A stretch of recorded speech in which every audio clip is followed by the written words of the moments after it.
More now on the developments today at Columbia University here in New York. 21 Democrats signed a letter demanding Columbia disband the tents on its campus.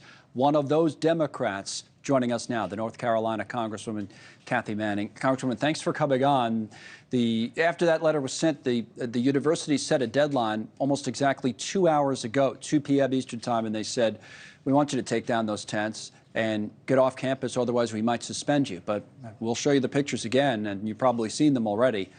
That tent encampment and those protesters remain. What do you make of what you're seeing this afternoon? Well, I think it's a real shame because the school has provided an opportunity for the students to exercise their right to free speech, but the university also has not just a right, but an obligation to enforce the time, place, and manner of the way students and faculty can protest. And at the same time, they have an obligation to keep students safe, to prevent discrimination, harassment, isolation of students who are having a tough time getting to classes, getting to the library, and getting ready for their exams. Those, we just moved off it for a moment, but that live picture from Columbia's campus was showing a number of people in orange reflector jackets. Those are members of the faculty. They're with the protesters. I'm not surprised that there are members of the faculty that are with the protesters. I suspect there are many members of the faculty who are not with the protesters. That's not surprising on a diverse campus. So you were, as I said, one of 21 members of the Democratic caucus who sent this letter. I guess it was notable because it came from Democrats. Tell us your thinking as a group and the message you were trying to send to the university when you all talked about it before you signed the letter. Many of us have met with Jewish students. I met with Jewish students when I was on the campus a week ago, and they were feeling harassed, they were feeling isolated, they were feeling that they were not able to go about their daily activities and trying to complete their education. And the university gave plenty of time for negotiation. It's time to get control of that campus. What about the negotiation? What would you have said on the merits of it? I mean, what's your position personally on what's happening in Gaza right now? One of the demands, of course, is a ceasefire in Gaza. Do you agree with the protesters on some issues, just disagree with their methods? What's your personal view of what's going on? I think that the protesters and anybody who's observing what's happening needs to keep in mind exactly how we got where we are today. Hamas is a jihadist terrorist organization that invaded our democratic ally, Israel.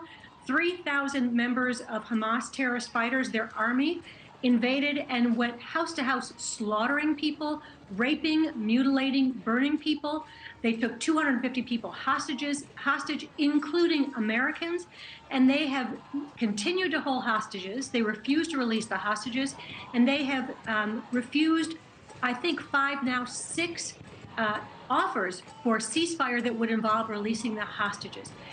We are deeply concerned about the terrible situation that the innocent Palestinians are in. We would like to get more humanitarian aid to them.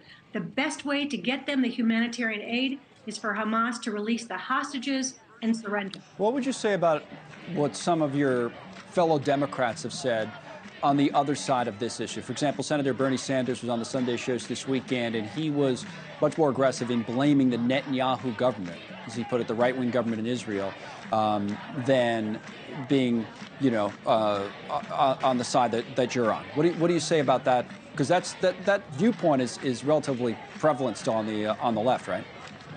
There are many Israelis who disagree with the Netanyahu government and the way he has handled things during this war and before this war. That's not surprising, but that doesn't really address the fact that we are where we are because Hamas invaded Israel and was so gruesome and brutal in the way it dealt with Israeli civilians, and they're still holding hostages.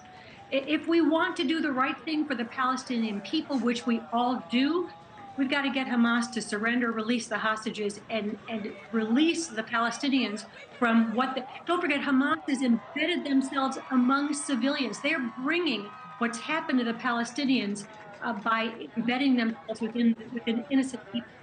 Thanks so much for watching. Just go to joinnn.com to find NewsNation on your television provider. And don't forget to click the red subscribe button below to get more of NewsNation's fact-driven, unbiased coverage.